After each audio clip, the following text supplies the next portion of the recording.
নমস্কার বন্ধুরা, welcome to my channel মাঠে ময়দানে অফিসিয়াল। বন্ধুরা, এই ভিডিওতে আমি ইস্ট বেঙ্গল, মোহনবাগান ও ইন্ডিয়ান ফুটবল নিয়ে কিছু আলোচনা করব।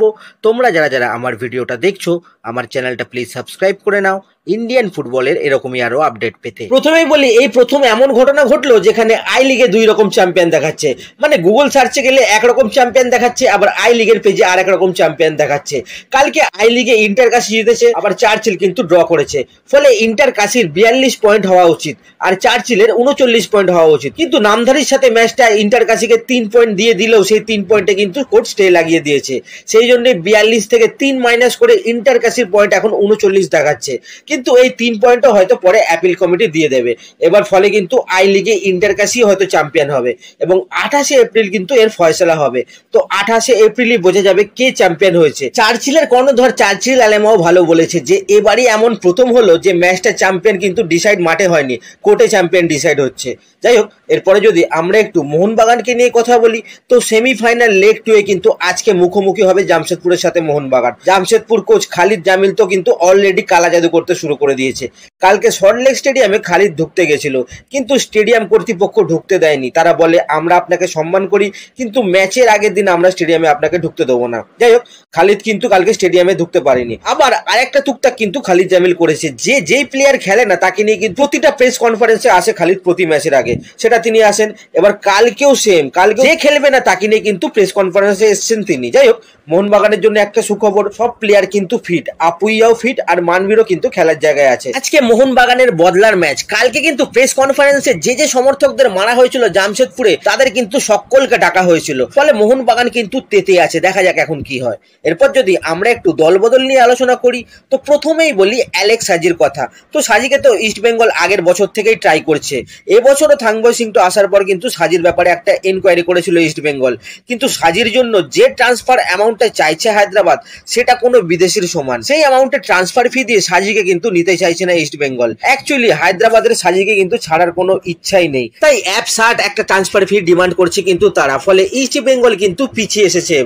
এবার পরে আবার নেগোসিয়েশনস এর মাধ্যমে ট্রান্সফার অ্যামাউন্টটা কমবে কিনা জানি না, কিন্তু আপাতত ইস্ট বেঙ্গল কিন্তু সাজির জন্য আর এগোবে না বলে জানা যাচ্ছে। দেখা যাক এখন কি হয়। অপরদিকে হায়দ্রাবাদেরই আরেকজন প্লেয়ার আব্দুল রাব্বি, তার কিন্তু ট্রান্সফার অ্যামাউন্টটা 80 লাখ থেকে 1 কোটি টাকা অবধি কিন্তু হায়দ্রাবাদ রেখেছে বলে খবর। এবার যেহেতু মোহনবাগান আর ইস্ট বেঙ্গল দুটো টিমই কিন্তু রাব্বির জন্য ফাইটে আছে, তাই নেগোসিয়েশনে কিন্তু দুটো টিমই চালাচ্ছে।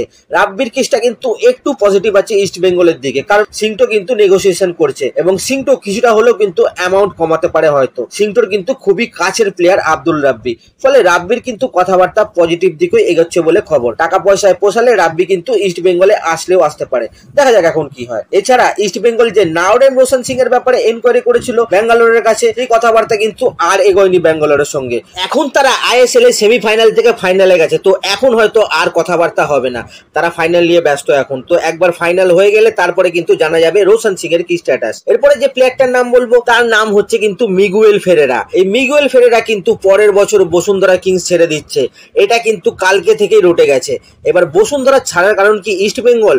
মনে হয় হ্যাঁ, কারণ মিগুয়েলের এজেন্টের সাথে কিন্তু ইস্ট বেঙ্গলের কথাবার্তা কিন্তু অনেক দূর এগিয়ে গেছে এবং মিগুয়েলের সাথে আর্থিক অঙ্কেও সম্মতি হয়ে গেছে বলে জানা যাচ্ছে।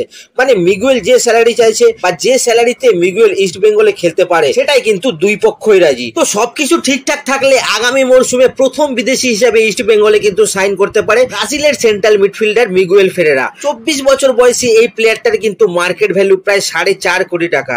এবার ইস্ট বেঙ্গলে আসলে তার স্যালারি কি হবে সেটা কিন্তু এখনো জানা যায়নি। অ্যাকচুয়ালি ইমামি কিন্তু এবছর এখনো বাজেটে কত টাকা দেবে সেটা কিন্তু পেশ করেনি। শোনা যাচ্ছে সুপার কাপ হয়ে যাওয়ার পরেই ইমামি তাদের বাজেট ডিসক্লোজ করে দেবে, তো সেই হিসেবেই কিন্তু প্লেয়ার আসবে। এদিকে ইস্ট বেঙ্গল কর্তারাও কিন্তু অ্যাডিশনাল স্পন্সর একটা জোগাড় করে ফেলেছে বলে জানা যাচ্ছে, যেটা কেবল কিন্তু বিদেশিদের ক্ষেত্রেই খরচ করা হবে। তো মিগুয়েলকে আনতে কোনো অসুবিধা হওয়ারই কথা নয়, দেখা যাক এখন এরপরে কি হয়। তো আজকের ভিডিওতে এতটুকুই, দেখা হচ্ছে আবার পরের ভিডিওতে। নমস্কার।